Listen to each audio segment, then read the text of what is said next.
SDLC is dead. But not literally. Software still has to be designed, built, tested, and run. What is dying is the assumption that people do every stage by hand.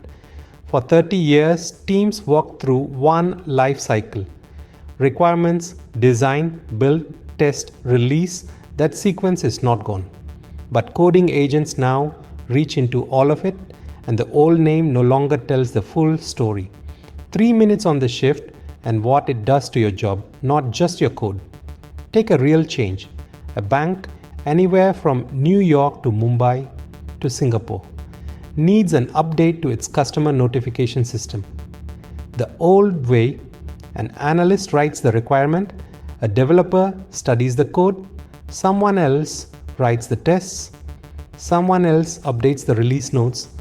With a coding agent, the engineer just hands over the requirement. The agent finds the affected files, it proposes the change, it drafts the first tests before anyone touches the keyboard. That is the part people now call AIDLC, the AI development lifecycle. But the hard questions did not leave. Does the change expose customer data? Could it send the same message twice? Does it break another product on the same service? Did the agent understand the business rule or just write code that looks right? Quick decision. An agent writes working code in 10 minutes and the tests pass. What should the engineer do next? A. Approve it. The tests are green. B. Review the design, the risks, and the business behavior. C. Ask the agent to write more. Hold that thought. The answer is B. Passing tests only proves the code passed the tests that were run. It does not prove the requirement was sensible or the design was safe, so the engineer's job moves. Less time typing routine code, more time framing the problem, reviewing decisions, and setting the boundaries the agent must stay inside.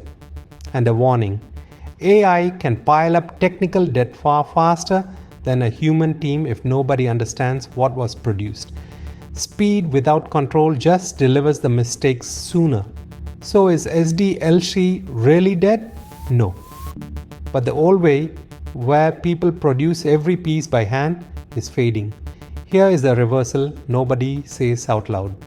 The developer's job did not shrink, it moved up a level from writing the work to governing it. The strongest engineer is not the one who accepts the most AI code. It is the one who knows what can be safely delegated and what still needs a human. So tell me, in your team, is anyone actually trained to review what an agent builds? Comment yes or no. Next, what this does to your project managers, your sprint board, and your DevOps.